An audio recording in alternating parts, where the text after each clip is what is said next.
Halo, selamat datang kembali di channel AI Production. Beberapa waktu lalu, VR roda 3 saya mengalami kerusakan pada klep, yaitu patah, dan itu terjadi di tengah perjalanan dan malam hari, yang kemudian saya mencari bengkel terdekat untuk memperbaikinya. Dengan singkat cerita, selesai diperbaiki sama bengkel, tapi 2 minggu kemudian, si kendaraan tersebut tidak bisa dinyalakan karena tidak adanya kompresi. Dan saya curiga itu karena ketidakrapihan ketika memasang klep barunya. Maka dari itu saya memutuskan untuk membongkar kembali bagian klepnya dan ternyata betul klepnya masih mengalami kebocoran. Bagi yang belum tahu, ketika mengganti klep itu tidak bisa klep baru langsung dipasang terus dipakai. Melainkan si klep tersebut harus di-skir ulang dulu supaya permukaannya menjadi rapat alias tidak bocor. Dan kali ini saya akan menyekir ulang, sekaligus untuk yang belum pernah melakukan skir ulang pada klep kendaraannya, mudah-mudahan video ini bisa sedikit membantu supaya teman-teman yang di rumah bisa mengerjakan skir klepnya sendiri di rumah. Langkah pertama adalah yang harus dilepas adalah bagian bodi kiri dan kanan, kemudian bagian joknya, dan disusul dengan melepas tangki, yang tentunya dengan melepas dulu selang-selang atau kabel yang terhubung ke tangki. Pastikan untuk penyimpanan baut atau emur pada bodi nantinya dipisah dengan bagian mesin, supaya nantinya tidak tertukar ketika melakukan pemasangan kembali. Dan inilah kondisi bodinya sudah terondol. Di sini saya tidak akan menjelaskan bagian pembongkaran mesin secara detail, karena yang jadi poinnya adalah bagaimana cara memperbaiki klep yang bocor. Dan ini bagian blok klepnya sudah terlepas, dan sekarang waktunya melakukan pengecekan. Untuk mengetahui kondisi klep bocor atau tidak, tinggal masukkan saja bensin ke lubang masuk atau lubang keluarnya. Kemudian dilihat klepnya apakah basah dengan bensin. Kalau basah, itu menandakan klepnya mengalami kebocoran. Untuk melakukan skir pada klep, tentunya klep harus dilepas terlebih dahulu, dan di sini ada penguncinya yang tengah ini, yang kecil, itu harus dilepas supaya pernya bisa diangkat. Seharusnya ini ada tracker khusus untuk melepasnya, tapi karena saya tidak punya, di sini saya menggunakan alat bantu. Yang pertama menggunakan lap atau kain bekas, yang dimana fungsinya ini ketika penguncinya terlepas nanti tidak loncat terlalu jauh atau tidak hilang. Dan menggunakan kunci busi yang kemudian dipukul menggunakan balok kayu.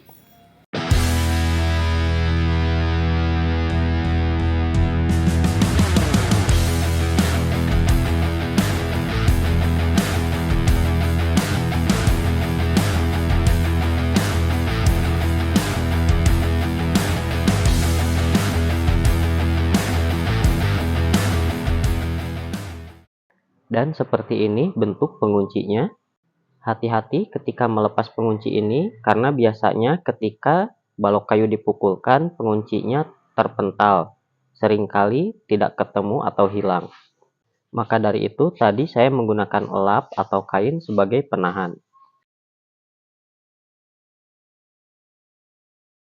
Yap, dan inilah klep yang dimaksud yang akan kita skir.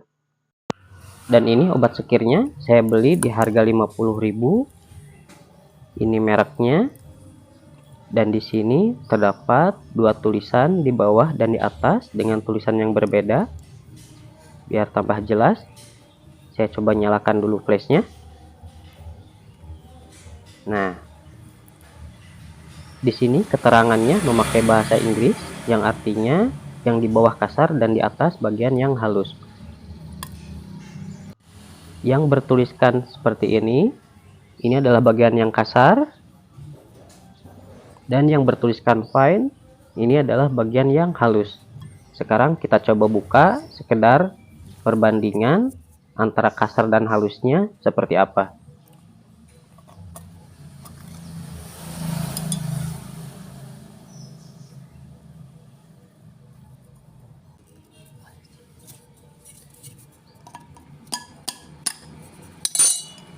Dan ini yang bagian halusnya.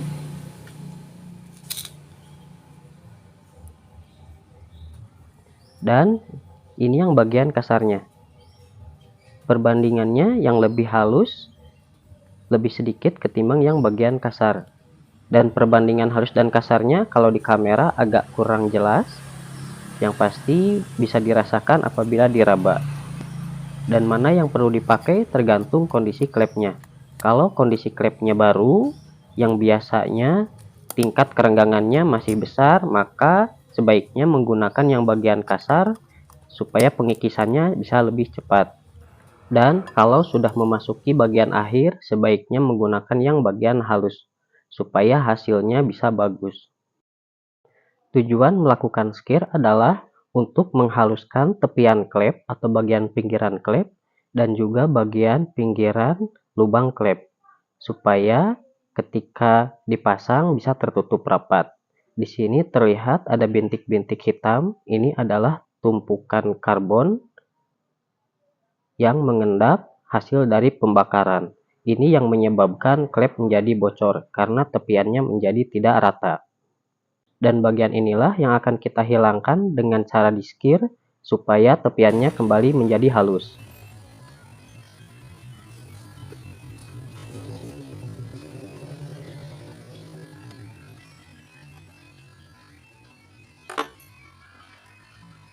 Di sini saya akan menunjukkan beberapa cara untuk melakukan skir. Cara yang pertama adalah menggunakan cara manual dengan cara batang klep disambungkan dengan selang. Selang yang saya pakai adalah selang pompa angin yang biasa dipakai untuk memompa ban secara manual. Lalu diputar-putar menggunakan tangan sambil sedikit ditarik ke bawah seperti yang ada di video. Tapi cara seperti ini memakan waktu lebih lama.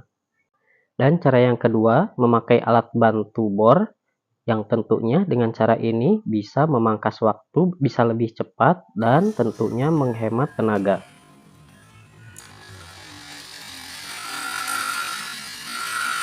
Lakukan terus berulang sampai tepiannya benar-benar halus. Dan cara yang ketiga adalah dengan menggunakan bantuan media magnet. Ini sebetulnya magnet, tapi entah kenapa pada klep ini tidak mau menempel. Akhirnya saya menggunakan bantuan ban dalam dengan digunting dan ditempelkan di tengahnya menggunakan lem Korea. Dan cara kerjanya sama saja, hanya saja kali ini ditekan dari atas. Sekarang coba saya lakukan perlahan.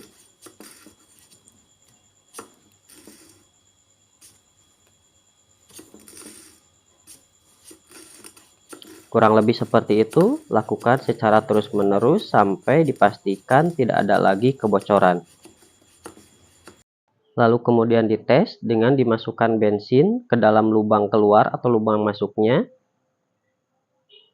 Diamkan beberapa saat, seperti ini. Lalu kemudian bensinnya dibuang atau dituangkan lagi.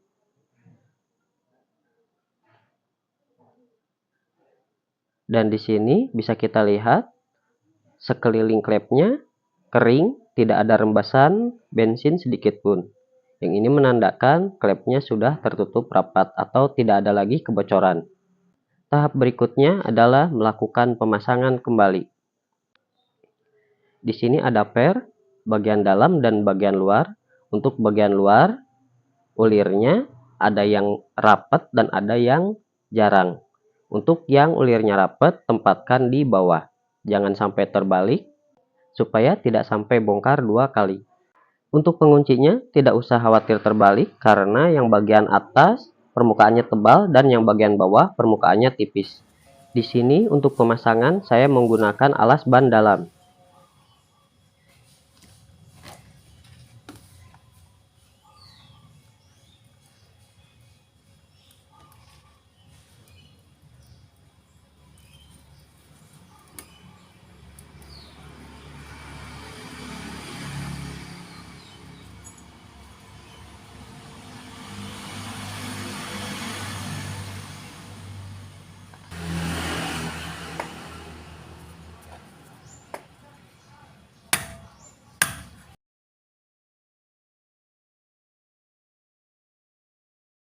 Dan inilah tampilan ketika penguncinya sudah terpasang dengan sempurna. Penguncinya berada persis di dalam ring. Dan sekarang saatnya melakukan pemasangan kembali sekaligus melakukan pengetesan. Itulah tadi kegiatan bagaimana cara menyekir klep sendiri di rumah supaya kompresi kendaraan kembali menjadi besar. Tentunya tidak bosan-bosan saya untuk mengingatkan, apabila kita melakukan pembongkaran mesin dengan jumlah baut yang banyak dan internalnya yang cukup banyak, jangan lupa untuk teliti supaya bautnya bisa dipasang kembali dengan posisi yang benar, dengan tidak terbalik ataupun tertukar atau tertinggal. Tentunya apabila itu sampai terjadi, nantinya akan sedikit merepotkan karena kita harus bekerja 2 kali. Terima kasih sudah menonton untuk video kali ini. Jangan lupa subscribe. Semoga bermanfaat dan sampai ketemu di video berikutnya.